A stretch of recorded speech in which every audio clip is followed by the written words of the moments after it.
Good day, everyone. I'm Justin Albajo, and I'm going to discuss the first part of our report, which is the history of children's literature during the 18th to 19th century. For our topic learning outcomes, at the end of the lesson, the students are expected to first, identify the famous literary works during 18th to 19th century. Second, determine the authors of the famous works. And lastly, explain the importance of studying literature in 18th to 19th century. So first, what is children's literature? So children's literature or juvenile literature includes stories, books, magazines, and poems that are created for children. Modern children's literature is classified into two different ways, which is the genre or the intended age of the reader. Prior to the 18th century, Britons did not think of childhood as a separate stage of development. Instead, they looked at children simply as small adults. During the 18th century, however, adults began to look at their children differently. New philosophies such as John Locke's theorized childhood as distinctly separate from adulthood, and such ideas proliferated. During the 18th century in particular, the English began to perceive children as imprintable individuals who could be taught morals and conduct. To support this new thinking, authors began to write literature for children with the intent of teaching them. The goal of children's literature was didactic. In the 18th century books for children, the main concern was imparting religious and moral instruction and a code of social behavior. Next is primers, originally the name of prayer book, a sheet containing the letters of the alphabet, simple words, and Bible verse was mounted on a wooden frame and protected with thin, transparent plates of horn. The verses in this small book include Mary Had a Little Lamb and the Lord's Prayer. Next, we have chapbooks. These are small and inexpensive stitch tracts sold by itinerant merchants or chapmen in Western Europe and North America from 17th to early 19th century. The pleasant and delightful history of Jack and Giants, famous exploits of Robin Hood, including an account of his birth, education, and death. Next, we have the fables. So, an example of fables is the Aesop's Fables, which is written by Aesop, which is the number of earliest fables or written stories known to children. Some stories in Aesop's fables are The Mischievous Dog, The Mice in Council, The Old Woman and the Doctor, The Crab and His Mother, The Old Lion, The Peasant and the Apple Tree, The Mice and the Weasels, and The Ass and the Old Peasant. Next, we have fairy tales. Fairy tales is passed down from generation to generation through oral tradition. Were first collected and published in France in 17th century. Examples are Cinderella, Sleeping Beauty, Red Riding Hood, and Puss in Boots. I'm going to discuss the famous early works and author in 18th century. We found 12 famous authors and works in this century. First is the Divine Song attempted in easy language for the use of children by Isaac Watts. In year 1715, it was one of the first books expressly written for children. Watts' poems, like others of their kind, simplify the complexities of ethical, religious, and social issues, condensing them into the package of didactic instruction. Second is the Robinson Crusoe by Daniel Defoe. In year 1719, it is often cited as the first English novel. Robinson Crusoe is a tale of one man's survival on a desert island. Following a shipwreck, although Crusoe later discovered the island isn't deserted as he first thought. The story of Robinson Crusoe was pretty famous, but few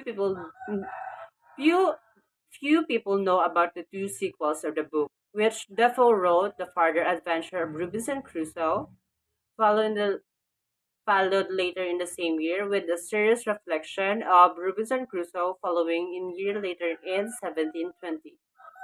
The third is Gulliver's Travel by Jonathan Swift. In year 1726, Gulliver's Travel recounts the story of Lemuel Gulliver, a practical-minded Englishman trained as a surgeon who will take the seas when his business fails. In a deadpan, First person narrative that really shows signs of reflection and deep emotional response. Gulliver's narrates the adventures that befall him on this travel. Fourth is the Tales of Mother Goose by Charles Perrault. In year 1697, it is originally published on that year, but it is translated into English in year 1729. In year 1697, Charles Perrault published a collection of folk tales with the subtitle Comtesse de Mamie Elio, Tales of Tales from My Mother Goose, which became beloved throughout France and translated into English in 1729. The story tells how the Mother Goose is about to thrown off her land because she cannot pay the squire and his bailiffs the rent. Fifth is The Beauty and the Beast by Gabriel Suzanne Barbault de Villeneuve. In year 1740, Beauty and the Beast is a magical tale of understanding the triumph. It is the heartful story about the birth of love and the capability of the love transform in the way you look the people you love. Beauty and the Beast is traditionally a fairy tale first published by Gabriel Suzanne de Villeneuve. However, it is known as a written version as abridged from the Villeneuve work in 1756 by Jean-Marie Le Prince de Barmont. The sixth is The Little Pretty Pocket Book by John Newbery in year 1744. It is intended for the instruction of amusement of the little Master Tommy and Pretty Miss Polly. It was generally considered as the first children's book. It was originally sold with the frigates, a ball for a boy and a pincushion for a girl. The seventh is The Governess or the Little Female Academy by Sarah Fielding. In year 1749, one of the first books published especially for the girls. It contains the two didactic fairy tales. Eight is the renowned history of Giles Gingerbread by John Newbery in year 1764. Tells of the boy who learned his lesson by eating his way through gingerbread books made by his father. The ninth is The Little Goody Shoes by Oliver Goldsmith. In year 1765, Goody Two Shoes is a variation of Cinderella's story. The fable tells a story about a Goody Two Shoes. The nickname of the poor orphan girl was Marjorie. Meanwhile, who goes through a life only one shoe. When the rich gentleman gave her a complete pair, she is so happy that she tells everyone that she has a shoes. Many thought it is the first piece of original English fiction written to amuse children. It was originally published by John Newbery in 1765, but the authorship is attributed by the English poet Oliver Goldsmith. The tenth is The Lesson for Children by Anna Letitia Barbot in 1778 to 1779. Barbot's lesson emphasized the value of all kinds of language and literacy. Not only the readers learn how to read, but also to acquire the ability to understand metaphors and analogies. 11 is The History of Sandford and Merton by Thomas Day in year 1783 to 1789. Sandford and Merton is the story of two children, Harry Sandford and Tommy Merton, and their preceptor, Reverend Barlow. Harry is the son of the farmer. Tommy is the child of a very rich family. Harry is an almost perfect human being even before he is engaged to Reverend Barlow educational program.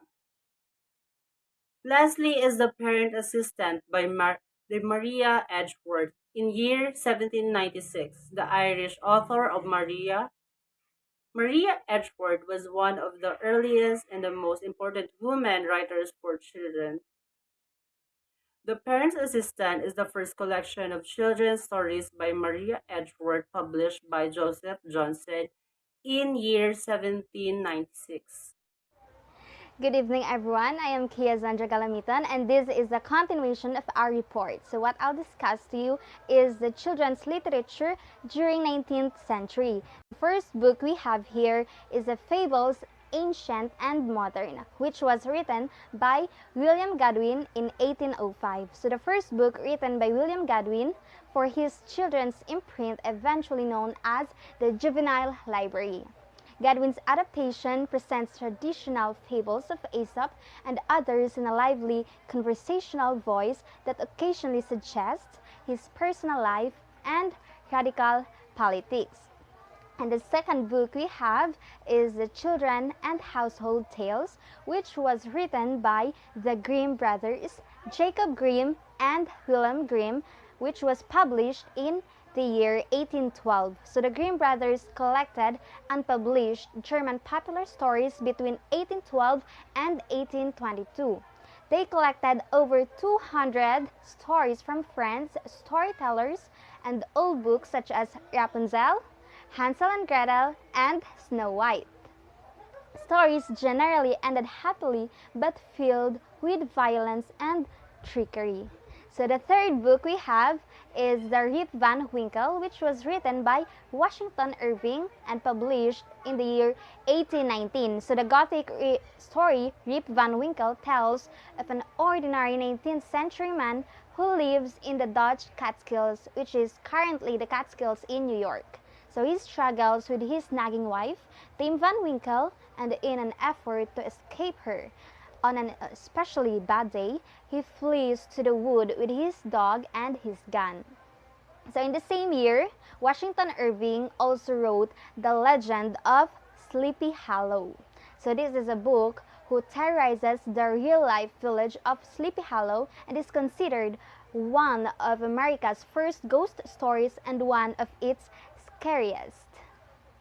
And we'll proceed to the story written by Clement Clarke Moore, which was entitled A Visit from St. Nicholas, aka The Night Before Christmas. So this is published in the year 1823. So as the story goes, Moore wrote it as a Christmas present for his two daughters. So he apparently told the New York Historical Society that a portly, rubicund Dutchman in the neighborhood was his model for Saint Nicholas. So in 1837, Hans Christian Andersen wrote the famous The Little Mermaid. So it is a literary fairy tale that tells about the journey of a young mermaid who is willing to give up her life in the sea as a mermaid to gain a human soul. So in 1843, Charles Dickens wrote A Christmas Carol. So this is a story about a mean-spirited and selfish old man, Ebenezer Scrooge, who hates Christmas. So in the same year, Hans Christian Andersen wrote the famous The Ugly Duckling. So The Ugly Duckling is a story about the troubles and sufferings of a young swan that get hatched from an egg in a duck's nest. So he was marked as different, and there all his troubles started. So he was humiliated in many ways and abused, which ended up with him not trusting himself. So in the same year also, 1843, Hans Christian Andersen again wrote The Nightingale. So Hans Christian Andersen's The Nightingale tells the tale of a nightingale that enchants a kingdom. So in 1863, Jules Verne wrote Cement and Balloon, Voyage de Découverte in Afrique, aka 5 Weeks in a Balloon. So during that period or time, it was considered as the first major science fiction novel. So in the year 1865, we'll proceed to Lewis Carroll. So he wrote the famous Alice Adventures in Wonderland, rather. So Alice who falls down a rabbit hole and lands into a fantasy world that is full of weird, wonderful people and animals. And now we'll proceed to the author Louisa May Alcott. So she wrote Little Women. Actually, this story has two volumes, which was published during 1868 and 1869. So Little Women is a novel written by Louisa May Alcott, published in two volumes, respectively. So Alcott wrote the book in response to a request from her friends and family to write a book for young girls. So the lives of the four March sisters, Meg, Jo, Beth, and Amy, and the details their passage from childhood to womanhood. So now we will proceed to the famous Mark Twain. So in 1876, he wrote The Adventures of Tom Sawyer. So this is a story about a boy growing up along the Mississippi River, which depicts the personal growth and development of Tom Sawyer through childhood. So in the next year, 1877, Anna Sewell wrote Black Beauty. So the novel Black Beauty focuses on the animal itself and uses a black stallion as the first-person narrator. So Anna Sewell didn't give Black Beauty human traits, but instead presented him as an animal. So in 1883, Robert Louis Stevenson wrote The Treasure Island. So Treasure Island is a story of Jim Hawkins and an expenditure to bring back home the buried treasure from a faraway island. So in 1884, Mark Twain wrote The Adventures of Huckleberry Finn. So this is a novel about a boy named Huck living in the American South who escapes his abusive father and journeys down the Mississippi River. So in 1894, Rudyard Kipling wrote The Jungle Book. So The Jungle Book by Rudyard Kipling is an adventure story about a man cub named Mowgli. So Mowgli is hunted by an evil tiger named Shere Khan. Mowgli tries to live a peaceful life with other humans, but is too wild for them and too human for the wolves. So lastly, in 1900, Frank Baum wrote the famous The Wonderful Wizard of Oz. So this story is a novel in which Dorothy must find her way home after a tornado transports her to the magical land of Oz. So Dorothy's house is transported to Oz by a tornado. So that's all our report for the history of children's literature during 18th and 19th century. I hope you learned something from our report and thank you for listening.